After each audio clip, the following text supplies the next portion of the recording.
kalau kelas menengahnya move on ke pinggir, bagaimana dengan potensi pasar yang di Jakarta?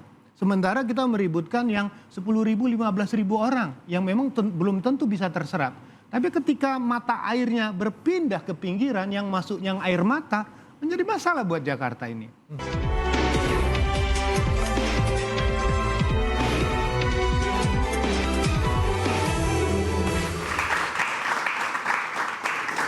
Kang Yayat punya data banyak orang yang tinggal di pusat kota Jakarta justru memilih sekarang tinggal di pinggiran kota atau di kota satelit. Seperti apa, Kang? Ya, itu fenomenal. Lihat data BPS. Bagaimana penduduk Jakarta Pusat makin lama makin turun. Setiap tahun ya? Setiap tahun. Nah, pertanyaan siapa yang berpindah? Kelas menengah. Kita lihat misalnya contoh, Menteng masih seperti dulu nggak?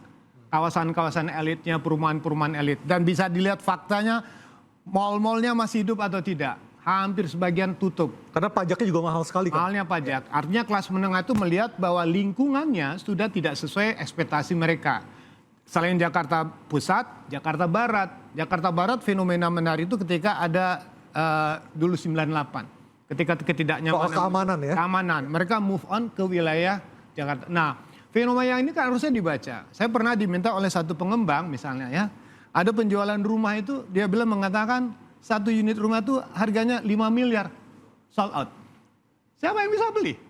Pasti orang dari kelas menengah Jakarta, karena mereka membangun standar kualitas yang sangat tinggi. Nah, yang menjadi pertanyaan, kalau kelas menengahnya move on ke pinggir, bagaimana dengan potensi pasar yang di Jakarta? Sementara kita meributkan yang 10.000, 15.000 orang yang memang belum tentu bisa terserap. Tapi ketika mata airnya berpindah ke pinggiran yang masuk yang air mata, menjadi masalah buat Jakarta ini. Nah, kalau sekali lagi saya mengatakan makin tinggi kesejahteraannya, makin tinggi income-nya, dia menuntut standar tinggi. Makanya tidak salah kalau tiba-tiba ada kota baru ditetapkan jadi PSN dengan dua kekuatan pendidikan dan kesehatan. Dia masang kan? Itu di Tangsel ya? Ya, di Tangsel. Pokoknya 3T ya, Tangerang, Tangerang Selatan, Semarang. Dan sekarang fenomena rumah-rumah premium itu makin banyak di pinggiran.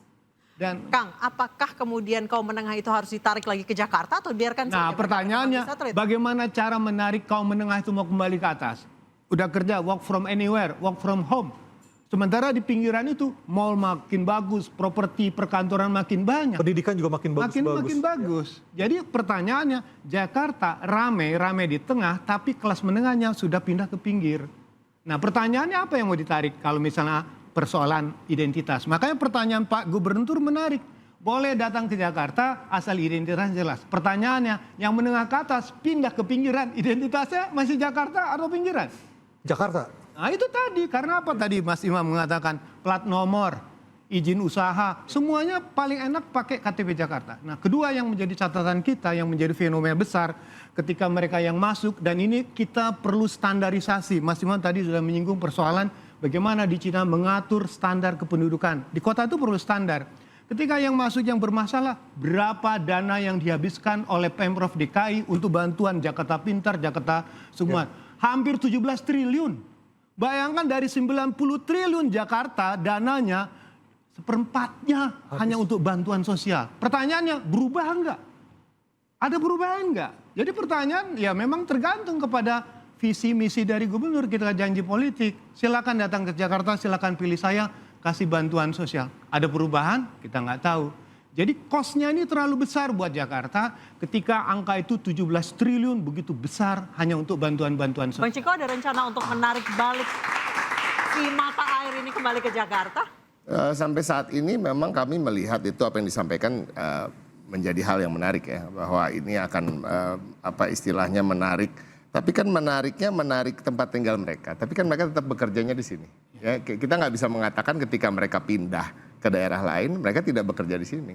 Ya kan, mereka semuanya bekerja di sini. Jadi masih ada ruang-ruang di mana memang diisi oleh kaum menengah ke atas tadi yang bekerja tetap di Jakarta. Karena tempat pekerjaannya memang berada di sini. Dan bagi kami ini saya sampaikan bahwa kenapa KTP-nya masih Jakarta juga cukup menguntungkan bagi kami. Kenapa? Karena artinya bayar pajaknya masuk ke Jakarta. Iya kan gitu ya. Nah ini buah si malakama juga. Ini hal-hal yang perlu dibicarakan lebih lanjut gitu. Nah tapi kembali lagi terkait dengan masuknya masyarakat tadi kelas menengah yang lebih ke bawah tadi, tentunya banyak sekali jenis-jenis pekerjaan yang tersedia di Jakarta. Kita tidak bisa mengatakan tidak ada pembangunan di Jakarta sama sekali. Saya tadi mengatakan Pemprov sendiri akan membangun banyak transit oriented development, banyak gedung-gedung pencakar langit, gedung-gedung untuk rusun di mana akan dibangun dekat stasiun, terminal dan lain-lain.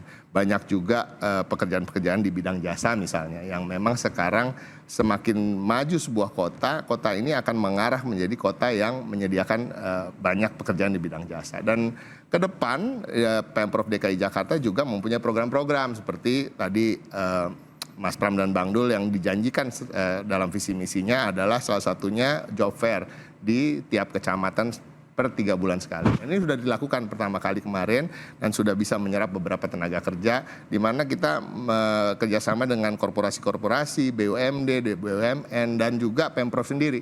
Nah banyak juga pekerjaan-pekerjaan di Pemprov misalnya yang diturunkan persyaratannya. Kita bicara soal pasukan orangnya gitu ya, yang tadinya tanpa harus usia, SMA, tanpa batas usia ya? Dan batas usia juga dihapus. Nah tadinya harus SMA, tapi kalau dipikir-pikir masa nyapu aja harus lulus SMA sih, ya kan seharusnya baca tulis aja cukup sehingga lulusannya menjadi lulus SD aja. Jadi banyak sekali juga tadi 10.000 dan 15.000 rasa-rasanya kalau memang cuma segitu insya Allah bisa diserap. Tapi itu menarik apa yang menjadi masukan dari Kang Yayat tadi, suatu hal yang baru bagi kami. Tentu akan kami pelajari lagi, tapi kembali saya katakan apakah mereka ketika pindah ke luar Jakarta pekerjaannya apakah mereka tinggalkan juga kan belum tentu juga ya. Yang kedua tadi keuntungannya bagi kami masih berKTP Jakarta apa? Pajaknya masuk ke kas.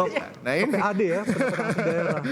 Berarti operasi justisi mereka yang sudah tinggal di Jakarta kemudian KTP-nya dihapuskan itu sebenarnya rugi dong.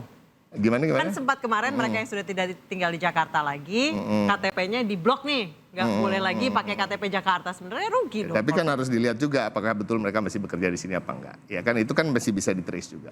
Nah terkait dengan pendatang saya ingin tambahkan nih ya sebelum nanti kita melompat kemana-mana lagi. Jadi pendataan itu akan dibuat sedemikian rupa dengan beberapa hal yang akan tercakup dalam dashboardnya. Kalau boleh saya bacakan. Jadi pertama nanti akan didata jenis kelamin.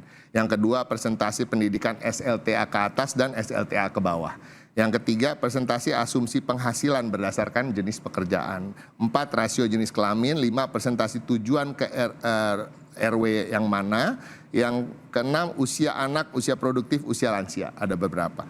Nah, yang ketujuh kemudian piramida penduduk. 8, kota, kabupaten, kecamatan, kelurahan tujuan kedatangan di Jakarta. Yang ke-9, top 10 kota, kabupaten asal kedatangan. Yang 10 pendidikan pendatang dan yang 11 top 10 pekerjaan pendatang. Nah hal-hal ini juga akan kami data ke depannya dan akan insya Allah datanya sesahih mungkin ya. Walaupun tentu akan ada tetap miss kong kali kong di bawah lah, RT RW-nya juga ya kan bawa keluarganya bilangnya. Titip kakak juga bisa ya? Titip kakak, tapi ini sekarang akan kita perbaiki dan seperti saya katakan tadi tidak bisa juga 100% kita harapkan betul-betul sahih datanya. Tapi minimal 90% udah cukup lah dibandingkan dengan sebelum-sebelumnya mungkin pendataannya agak kacau. Jadi ini bisa bagaimana mengalokasikan mereka, kira-kira pekerjaan apa yang cocok, kira-kira pelatihan apa yang cocok dilakukan di daerah-daerah. Pak Yani dananya gede nih kayaknya nih. Bagaimana? Untuk kayak gini nih pendataan, pelatihan nih dananya gede nih kayaknya. Ya, saya kira untuk bagaimana mengurangi tingkat pengangguran tadi ya, maka kewajiban pemerintah Provinsi DKI Jakarta harus melakukan balai pelatihan kerja buat warga masyarakat. Nah tentunya kegiatan-kegiatan yang dilakukan ya memerlukan biaya ya, memerlukan biaya. Nah harapan kita pada saat memang ada satu pembiayaan maka ada outputnya, hasilnya. Tapi bukan hanya sekedar mereka ikut di balai pelatihan kerja, tapi ada tindak lanjutnya. Selama ini ya catatan kami banyak orang diberikan latihan kerja, tetapi setelah itu masih belum mendapatkan pekerjaan. Makanya Pemprov DKI kita harapkan bagaimana menggandeng pihak swasta untuk bagaimana menyiapkan lapangan-lapangan kerja buat orang-orang ya masyarakat warga yang memang sudah ikut dalam balai latihan kerja. Nah di sisi lain ya kalau yang ingin mengembangkan usaha ya memang udah ada kegiatan-kegiatan pelatihan UMKM ya dengan berbagai kegiatannya. Nah bagaimana mereka itu diberikan pendampingan. Nah selain pendampingan dan mereka diberikan modal usaha untuk bisa mengembangkan usaha. Artinya DPRD atau lembaga legislatif kita sudah menyetujui berapapun anggaran yang dibutuhkan Pemprov untuk melakukan pelatihan bagi mereka. Ya saya kira semua ya dari postur anggaran kita sudah ada proporsinya ya, porsi-porsinya. Tentunya untuk meningkatkan, menggiatkan ya dalam upaya membuka lapangan kerja, bagaimana menciptakan ke depan kan tujuannya dari hasil kerja ini kan bagaimana sejahtera ya. Kita akan berikan kegiatan-kegiatan itu selama memang betul-betul kegiatan itu betul-betul efektif Pak Yani, ya tapi dijalankan untuk masyarakat. tidak adil juga bagi mereka yang baru-baru ini kehilangan pekerjaan di Jakarta. Yang PHK kan cukup banyak juga di Jakarta. Ya, saya kira tentang apa yang terjadi ya kalau memang ada PHK ini juga PR bagi kita semua. Mana yang lebih diutamakan, mereka yang baru datang atau mereka yang kena PHK? Ya, saya kira semua secara berbarengan. Nah, tentunya tadi kalau pendatang, pada saat mereka datang kan mereka harus punya identitas, mereka harus punya keterampilan, mereka harus ada jaminan tempat tinggal, mereka harus ada jaminan dapat pekerjaan. Ini harapannya. Kita inginkan warga yang dari luar Jakarta, kalau memang tidak punya keterampilan, nggak ada yang jamin untuk tempat tinggal ya, maka saya kira ya mereka itu bagaimana bisa terus mengembangkan di daerah masing-masing. Sebab apa? Sebab kalau datang ke Jakarta ini akan jadi persoalan-persoalan sosial bagi kita. Oke, nah masalahnya akan dijawab oleh Mas Imam Prasojo nanti setelah pariwara. Kita akan segera break dulu, interupsi segera kembali.